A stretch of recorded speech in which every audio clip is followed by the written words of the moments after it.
In today's lecture, we are going to learn about important signals which are sinusoidal and exponential.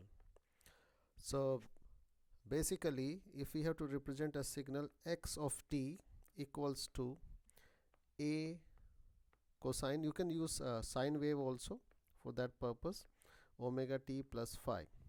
So you need to know that this omega naught represent its angular frequency,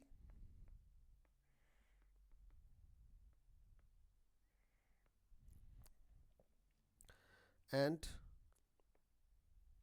phi represents its phase by which the signal is shifted. Okay, in normal form we can write it as a cos omega naught t when there is no shifting in the phase.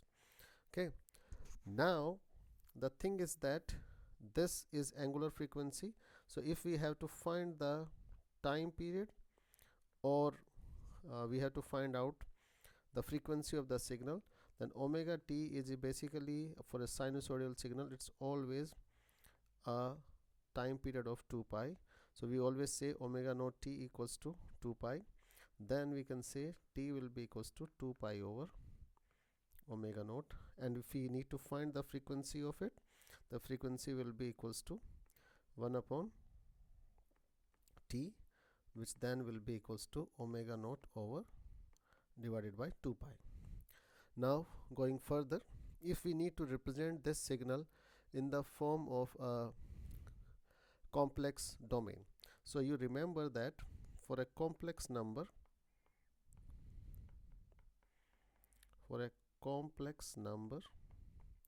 we have it equals to x plus jy, where x represents the real part and y represents the imaginary part. Now in terms of cos and sine, this can further be represented as a cos theta plus j sine theta. If we further implement the de Moivre's theorem, then it can be represented as a e raised to the power j theta, and obviously you can see that e raised to the power j theta is your cos theta plus j sine theta. Now looking at this signal from which we started, this one, we can represent x of t is equals to real part of a e raised to the power j, whatever you have phase there, which, or can say theta, is equals to this. And if we have a sine wave, let's say we have another wave which is equals to sine omega naught t, something like that, then you can say it equals to imaginary of, if it's a also, then a, and because it's j, it's basically a sine omega naught t, or we can say it's equals to e raised to the power j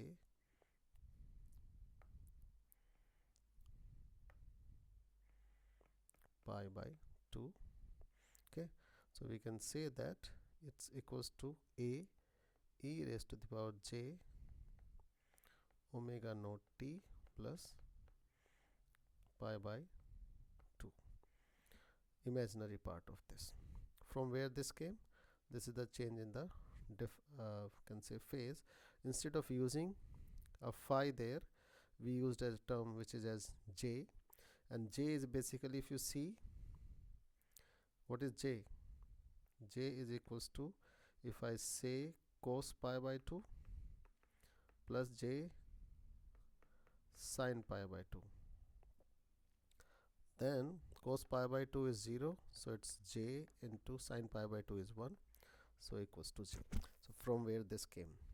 Okay, so this is the representation of sinusoidal wave in terms of a complex number, and obviously we are going to use them in the different forms when we are going to work on the different parts of this course.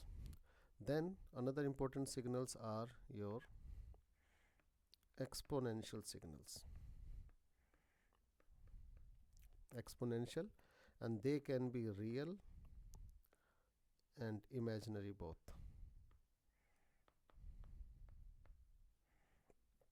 Okay, suppose a signal xt is equals to given equals to ae raised to the power of bt.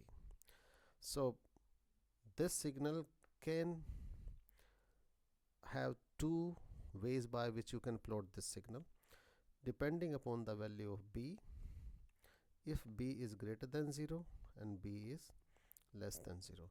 So if b greater than 0, then xt is equals to a e raised to the power bt is an increasing function of independent variable t.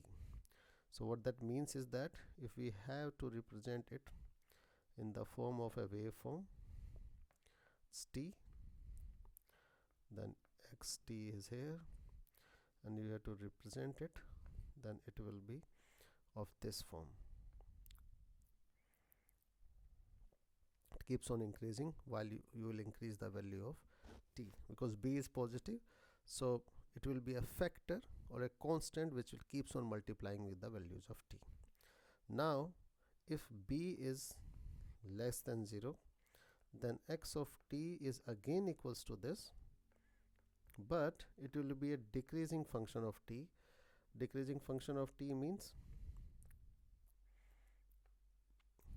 when t is positive, the function values will be, or can say xt will reduce, and when t is negative, it will be like this.